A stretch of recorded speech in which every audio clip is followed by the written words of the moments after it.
Hello ළමයි ඔන්න අපි ගියා කොරියන් කෑම try කරන්න මාකොල තියෙන සෝල්ට් බී කොරියන් කිචන් එකට. මම පුංචි වීඩියෝස් වගේක් දාලා තියෙනවා. මෙතන ඉන්ටීරියර්ස් හරිම ලස්සනයි. කොරියන් වයිබ් එක, කොරියන් සෝජු බොටල්ස්, මේ කොරියන් අකුරු වලින් දාලා තියෙන්නේ කොරියන් කෑම වල නම් ටිකක්. එතකොට මේකේ මෙනු එක QR code එකක් ස්කෑන් කරන්න තමයි තියෙන්නේ. එතකොට Facebook page එකට ඔයාලව ඩිරෙක්ට් වෙනවා. අපි ඉතින් මෙනු එකෙන් ඕඩර් කරලා කෑම ගේනකම් මේ වගේ එක එක පිස්සු කර කර හිටියා. අපි 3 දෙනෙක් ගියපු ඉඳලා කෑම ජාති 3ක් ඕඩර් කරා. මේ විදිහට තමයි වෙනකොටම තිබ්බේ 3 දානකොට හරිම ලස්සනයි. ඔයාලට පස්සේ මම නමුත් එක්ක වෙන වෙනම කියන්නම්. ඊට පස්සේ හරි පරිග හැරි ඉඳගෙන ඔන්න කන්න පටන් ගත්තා. මේක තමයි අපි ෆස්ට් මොක් try කරපු ඩිෂ් එක.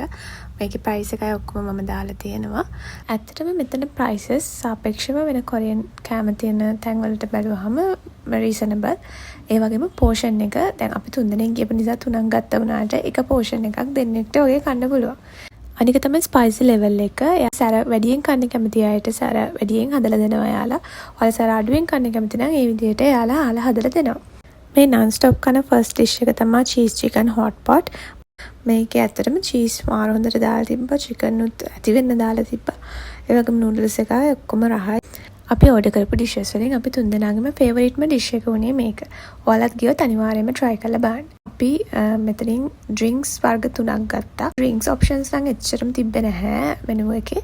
bottled drinks වගේකුයි can drink එකකුයි තමයි අපි ගත්තේ. මේක තමයි මේක mixed fruit එකක්. මේකෙම aloe vera එක ගත්තා. canned drink එකක් තිබ්බා Korean brand එකක. ඒක පොම් කියලා. ඒක grapes වලින් හදපු එකක්. ඇතුලේ මිදි කෑලි එහෙම හැපෙන්න තිබ්බා.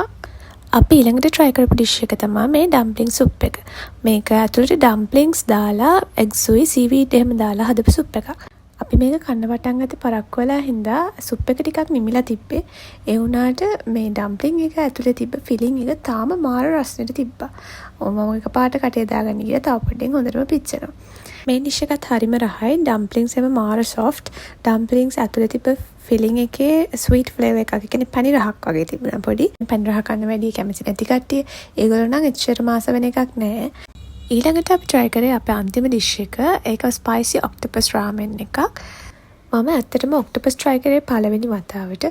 ඒවා හරිම chewy. ගොඩක් වෙලා හපන්න ඕනේ. noodles එකේ තිබ්බා අර ශ්‍රී ලංකන් කොත්තුමි noodles එකේ වගේ රහක් තමයි තිබ්බේ. dish was okay but the taste එකට ඒක match වෙන්නේ නැහැ කියලා මට හිතුණා. overall experience එක නම් superb, very satisfying. මේ තියෙන result එක අපි වැඩ බලන්න ඔක්කොම dishes හිස් වෙන්නම ඔක්කොම කෑවා. මේ දෙන්න තමයි මාත් එක්ක ගියපු ලස්සන කෙල්ල දෙන්න. තවත් වීඩියෝ එකකින් ඔයාලව හම්බ වෙන්න එනකන් take care.